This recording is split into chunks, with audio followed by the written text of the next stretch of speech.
Ngayon, eto pa, no?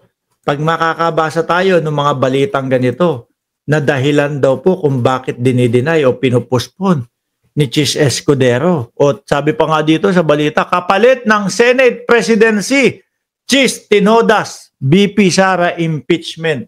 Base po yan sa balita, mga bossing. Paano po nangyari? Bakit ba ganon?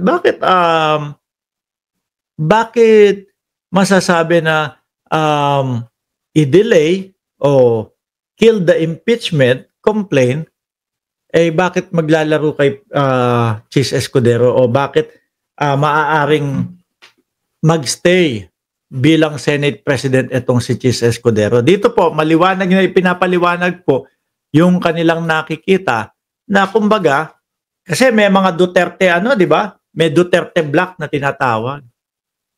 Yun yata yung iniisip ni Chis na kailangan mabigyan ko ng pabor ang Duterte block para iboto ulit nila ako bilang Senate President.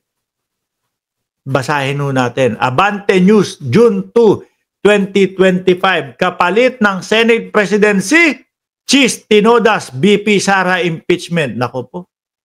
Biruin nyo ho yan, mga kababayan. Kung totoo ho ito, Kung totoo ho ito, luging-lugi tayong mamamayang Pilipino. Bakit po nandiyan ang impeachment, mga bossing? Kasi po, may mga hinahanap ng mga kaperahan. Yung kaperahan po na yon, pondo po ng bayan, saan po galing? Uulitin ko. Sa kinsenas katapusan na ikinakaltas sa bawat Pilipino na nagtatrabaho po. Ngayon, Mark, sila lang pala mga nagtatrabaho. Hindi ho. Kasama yung mga ordinaryong Pilipino na bibili ng candy, bumili lang ng candy. Magkano yung candy? Piso. Kahit papaano ho, mga kababayan, yung pisong candy na yan, may nakapatong na tax ang gobyerno dyan. No? At yung mga nakokolektang takso, pagsasama-sama para maging pondo ng bayan.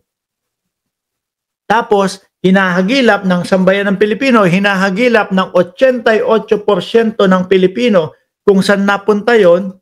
Eto na nga po, umabot na sa impeachment, tapos mababalitaan mo, makikita mo sa balita na gustong ipahinto, gustong itigil, at gustong wag matuloy yung impeachment, no? Dahil yun yung gusto ng Duterte Block. At para yung Duterte Block na yun ay iboto si Chis Escudero at muling makabalik sa Senate Presidency, papaboran niya. Yun po ang pagkakain dito sa balita na ito. Handa umano si Senate President Francis Chis Escudero na ilibing ang impeachment trial ni Vice President Duterte. Isang hakbang para masungkit nito ang Duterte Block. Nakita nyo? Diba? Sa Senado at mapanatili ang pwesto nitong Senate Presidency. Biruin mo, ipagpapalit mo. Para ako ay tuloy-tuloy na maging Senate President. Sige, papaboran ko yung gusto ninyo. Yan po mga kababayan. Yan po ang nakikita ko at pagkakaunawa ko sa balita na ito. Yun nga pong yung fourth win nga na sinasabi. Nasa konstitusyon Pero dinelay hanggang sa maging June 11. Mga kababayan. Ano natawag dun? Chis Constitution.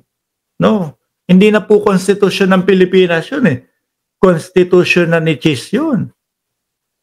Di ba? Ayon sa report ng Politico.com PH, tinatayang 10 senador na ang sumusuporta kay Escudero. Ganyan, kung ganyan mga kababayan, ang style nila, sige, Chis, ganito, iboboto ka namin, no? Para manatili ka diyan sa pagiging Senate President mo. Basta, pigilan mo yung impeachment. Andaling intindihin, di ba? Basta pigilan mo yung impeachment. Di po ba? Sige, kung si Chis pumayag, sige, payag ako, ganito, ganyan. Yan na ho. Yung ipinaglalaban ng sambayan ng Pilipino. Di po ba? Dahil sa posisyon na bigo ang mamamayang Pilipino na makita, marinig ang tunay na nangyari kung saan napunta yung confidential funds. Kung saan napunta yung mga buwis na ibinabayad po ng mamamayang Pilipino. Nasaan ba to? O, ito. Hindi ito eh. Yung kay Cheese, tinanggal ko. Tapos yung kay Cheese. Bakit nawala yung kay Cheese? O, yan. O, ito. Ulitin ko ha. Pakita ko ulit sa inyo. Babasahin natin yan eh. Ay, nako. O, ito. Sabi dito, mga kababayan, ayan po. Sabi dito, kabilang sa mga kontra sa impeachment ni BP Sara ay mga miyembro ng Partido Demokratikong Pilipino na sina Senator Ronald Bato de la Rosa, Bongo, Robin Padilla, Amy Marcos, 4 na. O, si outgoing Senator Cynthia Villar, ay naku po, yan pa. Mga Duterte yung mga yan, di ba? Senator Mark Villar at sino pa? At ay inaasahang kakampi rin ni BP Sara lalo at malaki ang utang na loob nila sa pagkapanalo nila Piñas Representative Camille Villar sa 2025. Biruin nyo ho yun, mga kababayan. Kung sakali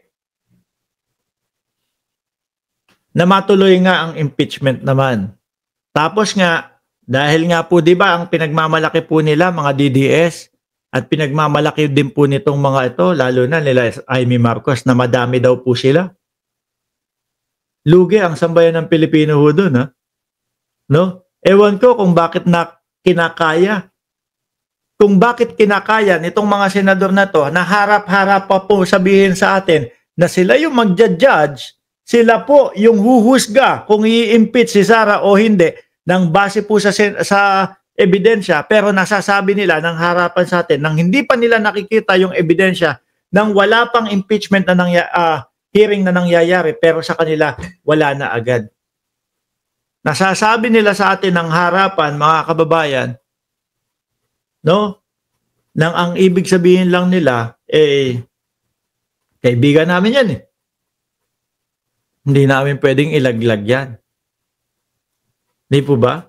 Kasi ako naniniwala, kung malakas po ang depensa nila, hindi ho sila matatakot.